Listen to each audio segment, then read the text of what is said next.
The information presented is for informational purposes only. The opinions expressed are not necessarily the opinions of any Daikin company. This information should not be confused for accounting, legal, medical, or other professional advice. Please seek advice from a qualified professional for any specific questions.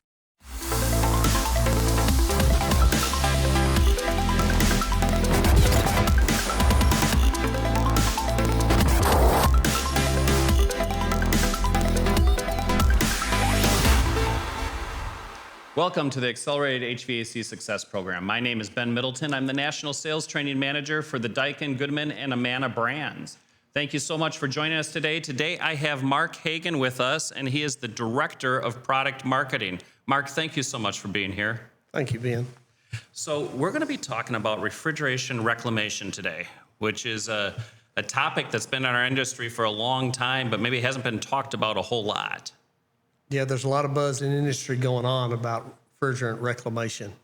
Yeah, so what's driving all of this buzz? I know we talk about, we've got new low GWP refrigerants that are happening in 2025, and we've gone through this before, right? We went from R22 to 410A, and we've changed refrigerants before. Why is it such a big deal this time? Well, there's a few different factors this time. The AIM Act, which is going into effect already in 2022, we saw a 10% reduction in the allocation of HFC contents or HVAC refrigerants.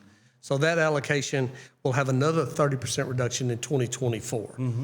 So with the reduction in the allocation, naturally there's going to be price pressure on the industry to have service refrigerant in the future. And so I've even heard that they're projecting that there may actually be a 20% increase in demand, almost making like this 60% disparity that we're going to have. Yes, and the industry's not going to plan to change refrigerants to the low GWP until 2025. So there's going to be 1 year period there where there's going to be some real pressure on the system for having service refrigerant. So isn't it already kind of mandated that every system should be recovered and reclaimed? Yes, it is. However, there doesn't seem to be the case for all contractors. And so how does reclaiming refrigerant impact this supply limitation that we have? So the reclaimed refrigerant doesn't count against the allocation of the virgin refrigerant. Okay. So anything that's reclaimed can be cleaned up, it can be recovered, sent to the reclaimer, purified to the original standards of virgin refrigerant, and put back into the marketplace either as service refrigerant or as refrigerant for new product. Oh, okay. So what's Daikin do today as far as actively helping to reclaim refrigerants? So now Daikin has a very active program to recover refrigerant in all of our company-owned distribution centers. We make it very easy for the dealer basically to bring in his recovered refrigerant, and we'll send that in to be reclaimed and put back into the market. And that doesn't account against the allocation of the amount of refrigerant that can be produced under the AIM Act. So we've set up at our distribution facilities, at all of our company-owned distribution facilities that we have today, kind of these tank exchange programs, right? Yes, it's similar to like a propane exchange tank where you take an empty tank of propane to the local store and receive a full one. Well, basically, the dealer fills his recovery cylinder with recovered refrigerant and brings that into our distribution center, where we will give him a clean and empty service cylinder that he can then go and add additional refrigerant to. So it makes it really simple and easy for the contractor out Yes, there. it's very easy. And every location is able to handle, we have 30-pound cylinders, 50-pound, and 125-pound cylinders that they can exchange. Okay. And are there any incentives involved for that? It varies by market. Sure. But in general, there's no fee to the dealer. Okay. Gone are the days when they got charged a fee for bringing in refrigerant for what we call a bad mix. Right. If there's any mixed refrigerant, they get paid in general, depending on the market. But there's not any negative incentives for them to bring in refrigerant, whether it's pure or mixed. Okay. Is the AIM Act also a driver for the upcoming refrigerant change that we have in 2025? Yes. What's different about this refrigerant change from the last one you spoke about is all refrigerants count toward the AIM Act maximum HFC CO2 equivalent, basically. It all goes back to CO2 equivalent. And so even the new refrigerants with a low GWP count to that same allocation. It's just that you can get 3 times as much R32 as you can R410 in GWP.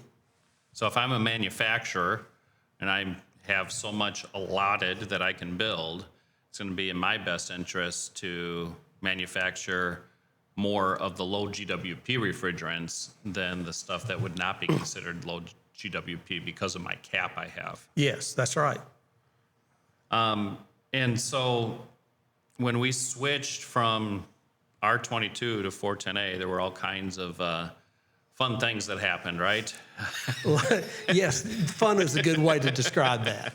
And so people got real creative with, okay, well, let's ramp up our production and build a whole bunch of units to go out there. And so we saw R22 units out in the market for a long time. And then all of a sudden the industry got creative, right? And they said, well, we're going to ship dry units and you can charge them yourself. That's not going to be the case for this phase. That's not the case in this phase. You know, one of the things with R22 was basically from the time the legislation was written to start phasing it down to when it was actually stopped in production was about a 30-year period. So we had a really long runway to phase down. We phased down production of new OEM equipment before there was a phase down in production of service refrigerant. In this case, with R410 being phased down, it's already phased down 10% from the cap. It's going to have another 30% a year before it's phased out of production. So it's a much shorter runway of phasing out the R410 product, and that'll have an impact on service refrigerant as well. So talking about service refrigerant, are there going to be shortages then for just being able to even service the units when we go beyond 2025? There could be, and there's another phase down in 2029 of another 30%. So by 29, we'll be at reduced 70% from where we were last year in 22. So there could be a shortage. There are only, there are certain allocations that manufacturers can only produce so much of total GWP. So it'll be a market driven, okay, and it can get really pricey. Okay. So what's the environmental impact of venting 410A? Well, it is substantial, and most people aren't aware of, how big of an impact it can make on the environment. According to the EPA, R410 refrigerant, just one 50-pound cylinder of recovered refrigerant, and that has about 40 pounds of refrigerant in it, okay? It's the CO2 equivalent of taking more than 8 cars off the road for a year. And so are contractors recovering refrigerants correctly? Or if not, what could they do better? Well, some are doing a great job. Others, not so much. So that's why we want to make it really easy for them.